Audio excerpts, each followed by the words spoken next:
Hey you guys, this is Ryan Fan here at Reform Prosthetics in Savannah, Georgia. So we are continuing our educational series, and today I'm going to talk about volume management, and that's managing the volume of your residual limb with respect to your socket system so that you can maintain appropriate pressure distribution and keep your limb protected and healthy. So the way that we do that is, as your limb is encompassed in your prosthetic socket, the pressures are going to push fluid out, causing your limb to shrink.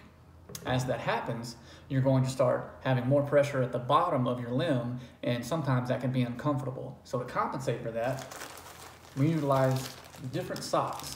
So they come in different thicknesses: 1 ply, 3 ply, 5 ply, and there may be different other plies as well, but the objective is for you to apply these socks over your gel liner or residual limb with the appropriate thickness to compensate for that volume loss so that pressure is redistributed appropriately and your limb health can be protected. Also, your stability and your confidence will be positively affected by this as well.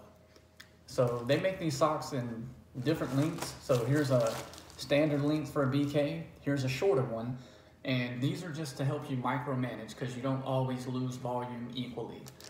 You can talk to your prosthetist about which socks, as far as thickness and length, are appropriate for you. Now, the reason I picked this subject is because I believe that volume management done successfully can eliminate about 80% of prosthetic problems. That's just my theory, but I stand by that. So the reason for it is when you first put on your prosthesis, it's going to fit as tight as possible in the morning or when you first put it on.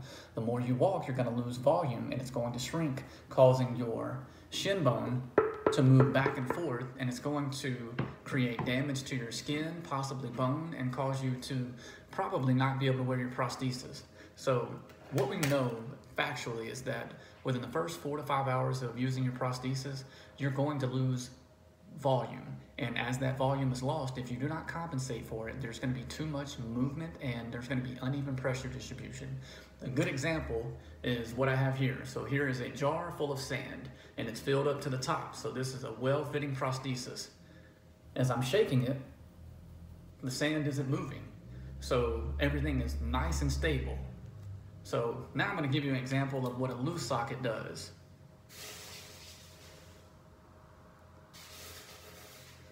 Sorry, had to pour the sand out. So I poured a little bit of the sand out, and this will serve as an example of losing some fluid in your limb. So now, as I shake it, you can hear the sand moving around, and you can actually see it moving. Pretend that's your shin bone or your femur bone. No one would want their bony anatomy to be moving around like that while they're trying to be active, because it would be painful. So again, these socks can save you a lot of heartache and pain. You should always have them with you when you visit your prosthetist, your therapist, or just when you're out in the community, because you never know when you could use it, and it could certainly save you a lot of heartache and pain. And shout out to a colleague of mine in Dallas, Texas, Kai Davis. He just started his own clinic called Kai Davis Prosthetics. His motto is sock yourself to comfort, or is it sock yourself to happiness? Regardless, it's a great saying, and it can make a true difference in your outcome. So that's all we have for you today. I hope this is helpful. And again, speak to your prosthetist before making any of these adjustments, because they can help guide you to the correct outcome.